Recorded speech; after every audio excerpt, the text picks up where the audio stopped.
Are you ready for some Korean dystopia action?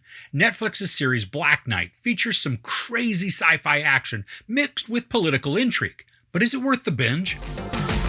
In the future, when the world's environment has been decimated by a comet, the remaining 1% of humans struggle for survival as classism and political scheming run rampant. When a legendary figure encounters a young man who wants to follow in his footsteps, actions are set in motion that could change the power structure of the world forever. So, a comet strikes Earth and ruins the atmosphere, causing the continents to go underwater while the Korean peninsula remains above water and becomes a desert. And this is based on a webtoon, so some of the logic you just kind of need to accept and go with it.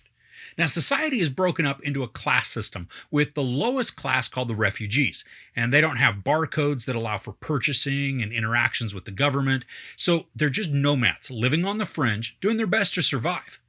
Now, one of the coveted positions, especially among the refugees, is that of the delivery driver. They're tasked with bringing supplies all throughout the regions, and they pride themselves on always delivering the shipments and always arriving on time. Now, on the opposite end of the spectrum, there's the elite class, who live deep underground in this pseudo-environment that's designed to look bright and cheery, much like the world looked prior to the comet, but in a more sanitized way. I mean, it's a utopia of sorts, at least visually, and the residents, they don't have to worry about contaminated air. The series is kind of made up of a little bit of Mad Max, a little bit of the Hunger Games, and then some Elysium mixed with a tiny bit of Robin Hood. The visuals we get, especially on the surface, they're desolate and foreboding, very hostile to life, even though that's where the refugees reside. Now, a lot of the drama and the conflict in this story comes from differing ideals, even amongst the elite. The man responsible for creating the underground environment, he wants to bring all the people down there to live as one. But there are others that are wildly against that, and they don't want to share the elite's playground with anybody, especially the refugees, who are seen as less than. Now, this friction, it's amped up with political schemings, and then it leads to some story arcs with great potential.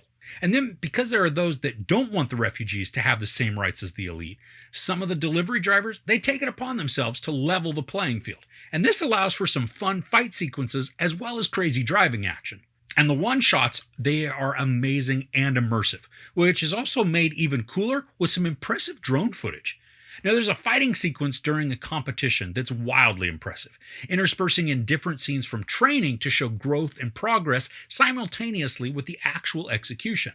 And I love that this scene is quite long and it doesn't feel rushed, but it still maintains a ton of urgency and electricity. And while I'm not typically thrilled with montages, this one is crafted well in a way that makes it all feel fluid and productive rather than just a lazy way to show some action. Another thrilling scene takes place in episode 4, where the action is complemented by this building musical score, and it just builds and builds and builds the excitement and the emotion until it leads to a huge climax. I mean, it was great use of music to enhance what was being shown, especially because what happens, it's horrific and tragic. And I think sometimes the show relies too heavily on flashbacks, almost as if we can't remember what's been shown to us previously. And I don't think it's too much of a detriment, but it does add time and it has mixed effectiveness.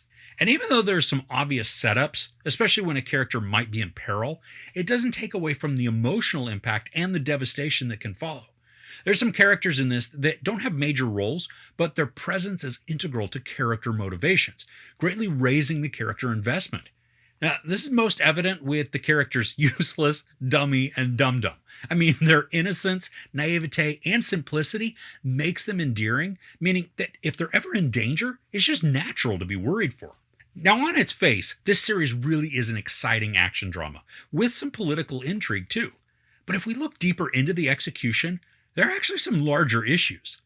The bad guy is kind of the generic greedy corporate baddie with a selfish agenda. I mean, there's an element to him that guides a ton of his motivations, but these scenarios are only lightly touched on.